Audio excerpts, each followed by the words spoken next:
선거에선 왜 네거티브 전략을 쓰는 걸까요? 네거티브는 왜 쓰는지, 또 어떨 때 효력이 있는지 오늘 네거티브 전략에 대해서 이야기해 보겠습니다.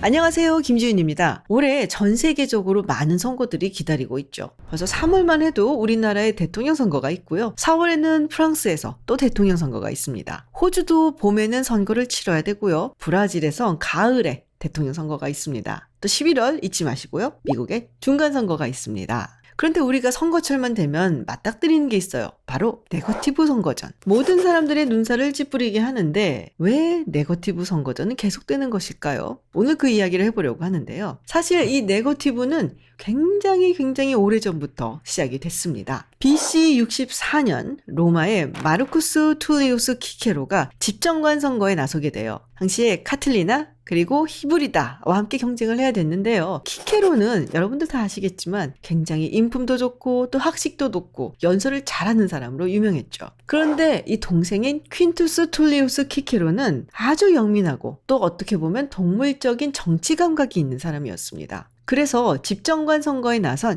형 마르쿠스 키케로에게 이런 편지를 보내요. 형님의 경쟁자들이 얼마나 불안당 같은 인간들인지 사람들에게 알려주는 것을 전혀 나쁘게 생각하지 마십시오. 그들의 범죄 행위, 성추문, 부정부패 이런 것을 아낌없이 알려줘야 되고 기회가 있을 때마다 선전을 해야 합니다. 그러니까 이 퀸투스 키케로가 네거티브전을 말한 건데요. 2000년 전부터 네거티브 선거전은 있었던 겁니다. 미국 대통령 선거에서도 이 네거티브 전은 굉장히 오랜 역사를 자랑합니다. 가장 많은 사람들이 얘기하는 것이 바로 1800년 대통령 선거예요. 제가 예전에도 대통령 선거 제도를 이야기할 때 다뤘었는데요. 당시에 현직 대통령이었던 존 아담스 그리고 현직 부통령이었던 토마스 제퍼슨이 붙었죠. 둘 사이에 어마어마한 네거티브 전이 펼쳐졌다라고 이야기를 하는데요. 특히 토마스 제퍼슨은 제임스 캘린더라고 이 아담스를 공격하는 이른바 저격수까지 고용을 했다고 합니다. 존 아담스 대통령을 두고 이렇게 얘기했다고 해요. 결연한 의지를 가진 남성성도 없고 섬세하고 배려심 많은 여성성도 없고 그야말로 암수 구분할 수 없는 자웅동체다. 약간 4차원적인 네거티브긴 한데 당시로서는 상당히 모욕적인 이야기였나 봅니다. 물론 아담스 측에서도 제퍼슨을 두고 가만히 있지 않았죠. 무정부주의자의 무신론자 그리고 폭군이 될 것이다 라고 이야기를 했고요. 그리고 아킬레스건을 건드리게 있는데요. 당시 토마스 제퍼슨이 흑인 노예와 그렇고 그런 관계고 아이까지 낳았다 라는 성추문을 퍼뜨린 겁니다. 그런데 이거는 사실이었죠. 이렇게 유래가 깊은 네거티브 선거전 도대체 왜 하는지 과연 효과는 있는 것인지 또 선거를 연구하는 정치학자들이 많이 연구를 해왔죠. 물론 여전히 진행되고 있는 연구이기 때문에 이것이 딱 답이다 라고 말씀드릴 수는 없고요. 이런 얘기들이 있다라는 정도 선에서 소개를 좀 해드리겠습니다. 네거티브의 효과로 가장 많이 지적이 되는 것은 바로 이것, 투표율 저하 효과입니다. 투표를 해보신 분들은 다들 아시겠지만 사실은 내가 어느 후보를 지지할까 혹은 어느 후보에게 표를 줄까가 대충은 마음이 정해져 있어요.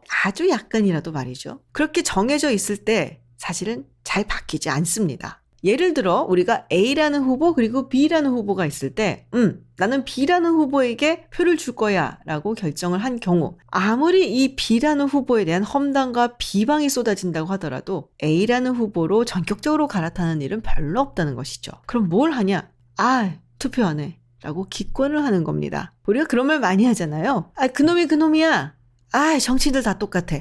투표해서 뭐해? 됐어. 이렇게 네거티브 전으로 인해서 투표 의지가 꺾인다는 겁니다. 어차피 열혈 지지자들한테는 이 네거티브에 별로 먹히질 않거든요. 그러니까 뭐 중도라든지 아니면 살짝 한쪽으로 마음이 기울였다든지 아니면 정말로 결정을 못하고 있었던 유권자들한테 이 네거티브 전이 막 쏟아지게 되면 투표고 뭐고 정치고 뭐고 다 싫다 하면서 기권하는 경우가 많아진다는 겁니다. 그러니까 이 네거티브 전은 득표를 하기 위함이 아니라 상대방의 표를 떨어뜨리는 전략이라고 볼 수가 있는 거죠. 물론 네거티브 전략으로 인해서 마음을 바꾸는 설득의 효과가 있다라는 연구도 있고요. 그리고 이 네거티브 전은 상대방을 비방을 함으로써 그쪽의 표를 떨어뜨린 것뿐만이 아니라 비방을 하는 즉 네거티브 전을 펼치는 후보에게도 좋지 않은 효과를 미친다라는 결과도 있습니다. 우리가 어떤 사람이 다른 사람에 대해서 막 욕을 하면 욕을 하는 사람도 조금은 멀리하게 되잖아요. 그렇기 때문에 이것은 양날의 검이다라는 이야기도 있어요. 그리고 투표를 그렇게 저하시킨 것 같지 않다라는 결과들도 있는데요. 어쨌든 진행이 되고 있는 분야이기 때문에 가장 많이 그래도 이야기를 하는 것이 투표율이 저하가 된다라는 부분입니다. 그러면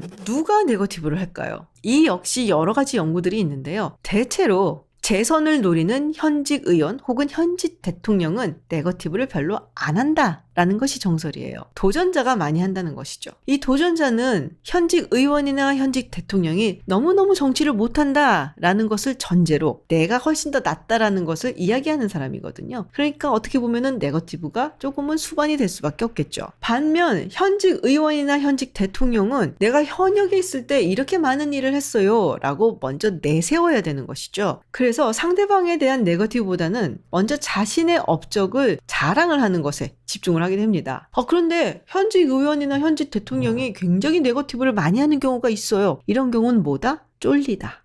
그런데 현직 의원이나 현직 대통령이 재선을 포기했다든지 아니면은 아예 나오지 못하게 되는 그런 시스템 하에서는 누가 네거티브를 많이 하는가? 이거는 아무래도 뒤지고 있는 쪽이 네거티브를 많이 하고 있죠. 그리고 여기는 상황적인 요인도 있습니다. 레이스가 아주 치열할수록 네거티브가 더 심해지게 됩니다. 당락을 결정하는 표 차이가 많지 않을 것이다 라는 생각이 들면 양쪽 모두 네거티브를 많이 하게 되죠. 그리고 선거 일자가 가까이 다가오면 다가올수록 또 네거티브가 많아지게 됩니다. 아무래도 지지층이 결집을 하게 되고 또 선거일이 다가오게 되면은 한쪽이 네거티브를 했을 때 이쪽에서 설명을 한다든지 또 해명을 할 만한 기회와 시간이 부족하게 되죠. 자, 그렇게 되면 어떻게 된다? 네거티브는 네거티브로 덮어라. 그 나라의 정치 시스템 그리고 그 하에서의 정당의 숫자나 후보자의 숫자에 따라서도 조금 네거티브의 양상이 달라지게 됩니다. 양당 체제일 경우 네거티브가 더 심하다라는 얘기가 있는데요. 말씀드렸던 것처럼 A가 B를 공격하는 경우 B한테 표를 줄까 했던 사람들이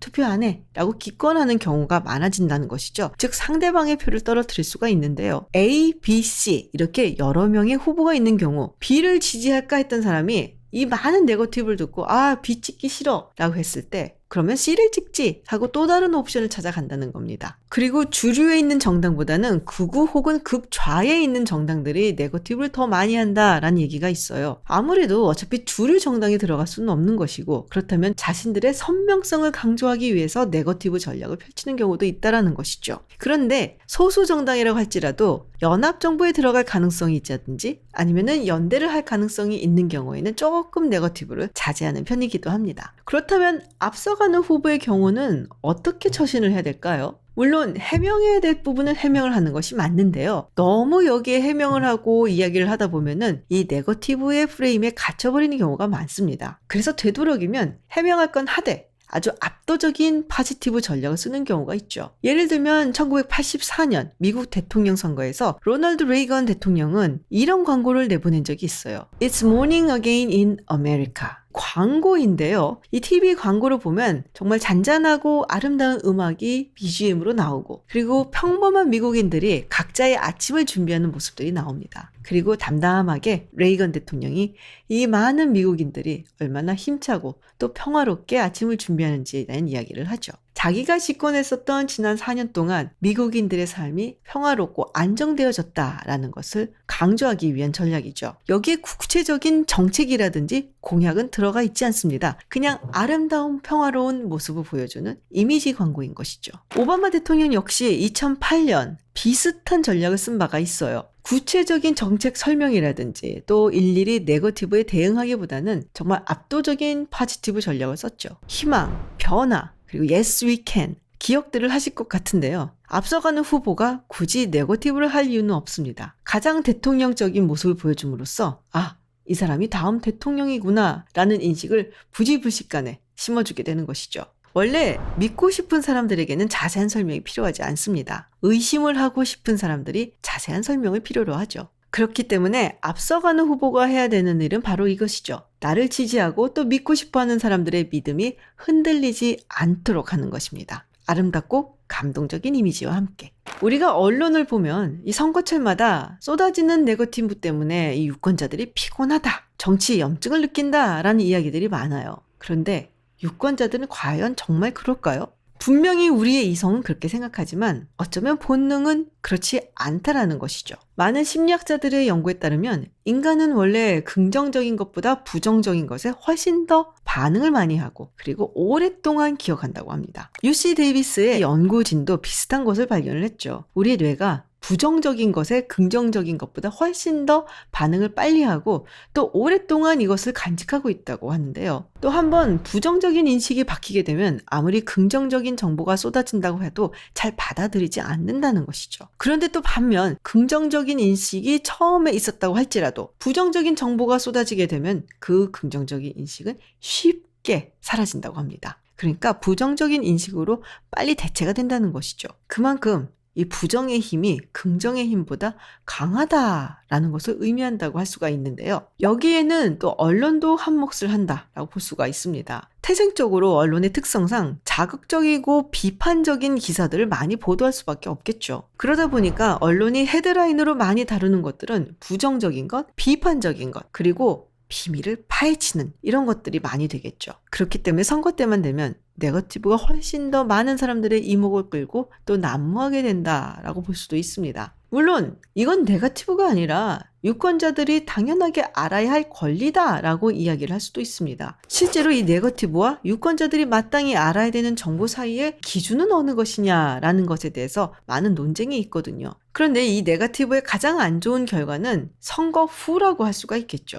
선거라는 것이 사실 권력을 차지하기 위한 전쟁이나 마찬가지죠. 그리고 우리는 여기서 검 대신 표를 든 거죠. 선택을 받기 위해서 이렇게 치열하게 치러지는 선거라는 전투가 끝난 후 극심한 네거티브로 인해서 국민들도 분열이 될 수가 있고 또 이것은 제도에 대한 불신으로도 이어질 수가 있습니다. 그렇기 때문에 이 네거티브로 인한 후폭풍을 오롯이 유권자들이 떠안아야 되는 것이죠. 오늘은 선거 때마다 등장하는 네거티브에 대해서 이야기를 나눠봤습니다. 네거티브가 없는 선거, 과연 살아생전에 볼 수 있을까요? 오늘 영상 여기서 마치겠습니다. 고맙습니다.